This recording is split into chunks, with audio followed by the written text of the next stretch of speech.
بسم اللہ الرحمن الرحیم نحمدہ ونصلی علی رسولہ الکریم۔ معزز سامعین، السلام علیکم ورحمۃ اللہ وبرکاتہ۔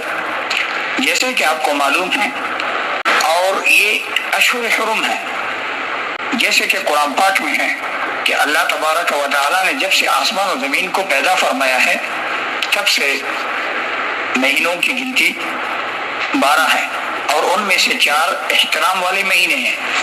تو یہ احترام والے مہینے اللہ تبارک و تعالیٰ نے فرمایا فَلَا تَظْلِمُوا فِيهِنَّ أَنفُسَكُمْ، ان مہینوں میں اپنے جانوں پہ ظلم مت کیجیے۔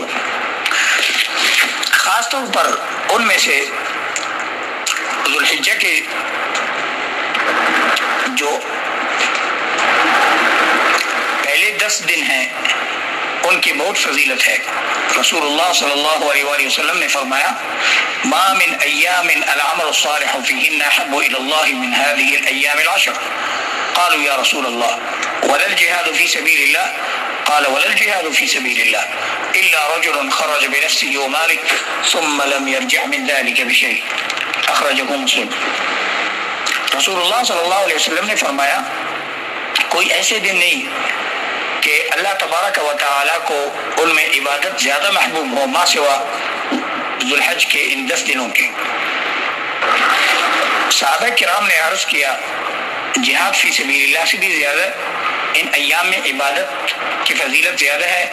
رسول اللہ صلی اللہ علیہ وسلم نے فرمایا جہاد فی سبیل اللہ سے بھی زیادہ، ما سوا اس شخص کے جو مال جان کے ساتھ نکلے پھر واپس نہ آئے۔ تو اس کا مطلب یہ ہے کہ شہید کی فضیلت تو زیادہ ہے، لیکن عام اعتبار سے دیکھا جائے تو ان ایام میں عبادت کرنا افضل ہے۔ اب رہی بات کہ ان ایام میں کس طرح کی عبادت ہم کر سکتے ہیں، عبادت کے جتنے بھی انواع ہیں وہ سب کریں۔ فرائض تو ویسے بھی ہم پر ہے، ہمیں فرائض پڑھنی ہے، واجبات ادا کرنی ہے، سنت موقدہ، اور ان کے علاوہ نفلی عبادات، صدقات اور روزے، یہ سب ان ایام میں فضیلت والے اعمال ہیں۔ اور بعض حضرات نے یہاں تک بھی کہا ہے کہ جس طرح کے رمضان کے آخری عشرہ فضیلت والے ہیں، اسی طرح یہ ذوالحجہ کے پہلے عشرہ کی بھی بہت بڑی فضیلت ہے، رمضان جیسی فضیلت ہے۔ بعض لوگوں نے تو یہاں تک بھی کہا ہے کہ رمضان سے بھی زیادہ ان کی فضیلت ہے، کہ اللہ تبارک و تعالیٰ نے اپنے کلام مجید میں ان دنوں کا قسم اٹھایا۔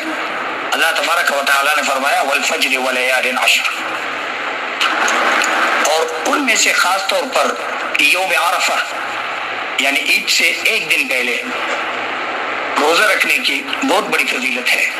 رسول اللہ صلی اللہ علیہ وآلہ وسلم نے فرمایا کہ اللہ پر مجھے امید ہے کہ یہ 2 سال کے گناہوں کا کفارہ ہو، اور ان دنوں میں ہمیں اللہ تبارک و تعالیٰ کی طرف رجوع کر کے خوب دعائیں کرنی چاہیے، اور خاص طور پر یوم عرفہ یعنی عید سے ایک دن پہلے رسول اللہ صلی اللہ علیہ وآلہ وسلم نے فرمایا خیر الدعاء دعاء یوم عرفہ وخیر ما قلت انا والنبیون من قبلی لا الہ الا اللہ وحدہ لا شریک لہ لہ الملک وله الحمد وهو على كل شيء قدیر۔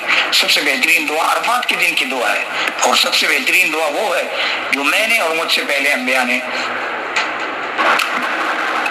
کہا ہے، وہ یہ ہے لا الہ الا اللہ وحدہ لا شریک لہ لہ الملک وله الحمد وهو على كل شيء قدیر۔